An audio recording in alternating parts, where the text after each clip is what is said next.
Halo, perkenalkan, nama aku Dalanta Rizky Permana Tarigan. Saya dari Prodi D4 Teknik Listrik Universitas Negeri Surabaya. Di video ini saya akan membahas tentang polarisasi dielektrik. Nah, apa sih polarisasi dielektrik itu? Ayo, apa ya? Yuk, mari kita kupas. Polarisasi adalah suatu pembatasan jarak antara dua molekul terikat atau orientasi di dalam suatu molekul dua kutub.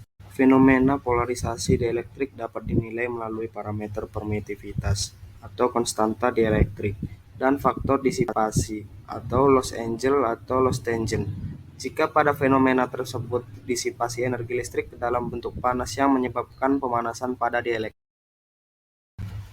Definisi polarisasi: keberadaan arus di dalam dan di permukaan dielektrik menunjukkan terjadinya konduksi listrik pada dielektrik tersebut. Tegangan yang dapat diterapkan pada semua bahan dielektrik tidak boleh melebihi nilai batas tegangan kerjanya. Nah, apabila nilai tegangan yang diterapkan melebihi tegangan kerjanya, kegagalan dielektrik pun akan terjadi. Kegagalan dielektrik. Kegagalan elektrik? Hah?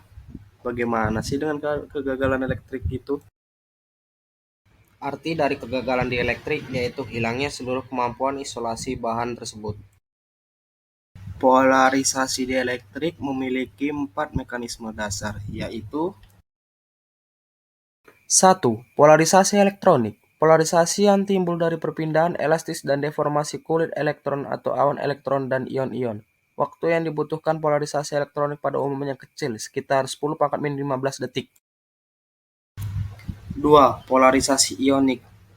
Polarisasi yang terjadi akibat perpindahan ion-ion berikatan elastis, tidak dapat terpisahkan dari struktur solid ionik.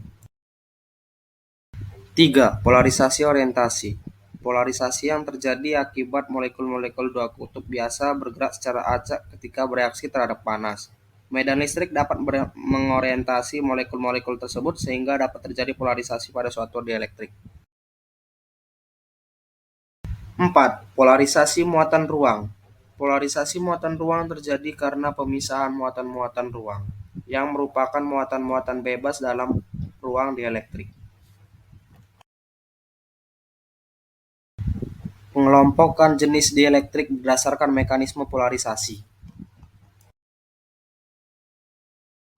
Kelompok pertama meliputi dielektrik yang hanya mengalami polarisasi utama, yaitu polarisasi elektronik. Contoh parafin, sulfur, benzen, hidrogen. Kelompok kedua meliputi dielektrik yang memperlihatkan gejala polarisasi elektronik dan orientasi secara bersamaan. Contoh campuran minyak resin, resin epoksi, selulose, dan beberapa hidrokarbon. Kelompok ketiga, bahan dielektrik yang memperlihatkan mekanisme polarisasi elektronik, ionik, dan muatan bidang, yang kemudian dapat dibagi menjadi dua. 1. Dielektrik yang dapat terkena polarisasi elektronik dan ionik, contoh kuarsa, mika, garam, batu. Kedua, dielektrik yang dapat terkena semua polarisasi, contoh porselen, minyak maekale. Kelompok keempat meliputi bahan ferroelektrik.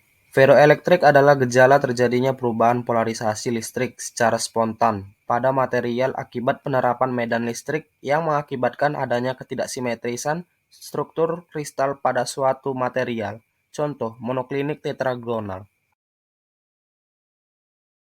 Sekian pembahasan kita tentang seputar polarisasi dielektrik. Semoga kalian paham dan mengerti. Terima kasih.